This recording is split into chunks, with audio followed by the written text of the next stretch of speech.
તો અંધાઈ ભાઈને મારા રામ રામ અને સ્વાગત છે તમારું અમારા એક નવા વિડીયોમાં। તો હેમલની સાથે તમારો આજે 20મો દિવસ। તો આજ તો સવારમાં ઉઠીને આપણે લાગી ગયા મજૂરી કામે, એટલે કે ભાઈ કાચ પેપર ઘઉંવાનો હતો 12 હાકમાં, તો એટલા માટે આપણે ઘસવા માંડ્યા છે એવી કાચ પેપર। તો હજી તો આપણે થોડુંક મજૂરી કામ કર્યું, ચા તો કડીએ કે જાવ કે ચા લઈ આવો કે, તો હું જતો તો પહેલાં સીધો તે મિત્રો ચા લેવા। તો પહેલાં મને યાદ આવી ગયું કે આપણે પહેલાં હવે માણકીમાં પેટ્રોલ નાખવી દેવી, આપણી ભાઈબંધની માણકી તો લઈ આવી છે, તો આપણે સીધા તેવી જવી પહેલાં પેટ્રોલ નાખવા માટે। તો આપણે તો સીધા જ આવી ગયા છીએ પેટ્રોલ પુરાવાને। તમે જોઈ શકો છો કે પેટ્રોલ ભરી દીધું છે આ ભાઈએ।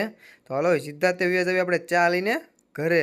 તો ચાલો મિત્રો, તો ચા પીને હું અને ઉદયભાઈ સીધા તે નીકળી ગયા હતા વાડીએ ટીપણું લેવા માટે, કારણ કે વાડીએથી હજી કડિયાએ કીધું છે કે હજી એક ટીપણું જોઈશે। તો હું અને ઉદયભાઈ નીકળી ગયા સીધા તે ટીપણું લેવા માટે। તો ટીપણું લઈને તો આપણે આવી ગયા હતા, પણ પછી તો આપણે બપોરે ખાઈ પીને સીધા તે આપણે નીકળી ગયા છે સીધા તે વિશાખ કપડાં લેવા માટે, કારણ કે મારે અને મારા ભાઈબંધ બેને કપડાં લેવા હતા। હું અને મારો ભાઈબંધ ઉપડી ગયા છે સીધા તે વિશાખ કપડાં લેવા માટે। તો ભાઈ પછી તો સીધો તે આવી ગયો, તો વચમાં ગેલા સોમનાથનો મેળો પણ કીધું ભાઈ આજે મેળો નથી કરવાનો, મેળો તો કાલે કરવાનો છે। તો આપણે સીધા તે પાછા વિશાખ કપડાં લેવા માટે। તો ચાલો તો ભાઈ પછી તો ફટાફટ હું અને મારો ભાઈબંધ ભાઈ વિશ્યાથી કપડાં લઈને નીકળી ગયા છે પાછા મિત્રો બાબરા તરફ ને। હવે તો વરસાદ અંધારું છે મિત્રો, ભોગી જાવી તો સારું મિત્રો ફટાફટ બાબરા આપણે તો હવે। તો વિશ્યાથી આપણને ઘરે આવતા મિત્રો આપણે સાંજ પડી ગઈ હતી ને આપણે સીધા તેવી હશે ધાબે કામ જોવા માટે। તો તમે જોઈ શકો છો કે જે લાદી મારવાની હતી હવે આખા રસોડામાં મિત્રો લાદી લાગી ગઈ છે, અને તમે જોઈ શકો છો કે પથ્થરમાં જે ખાનામાં હતું ત્યાં હંધે મિત્રો લાદી લાગી ગઈ છે।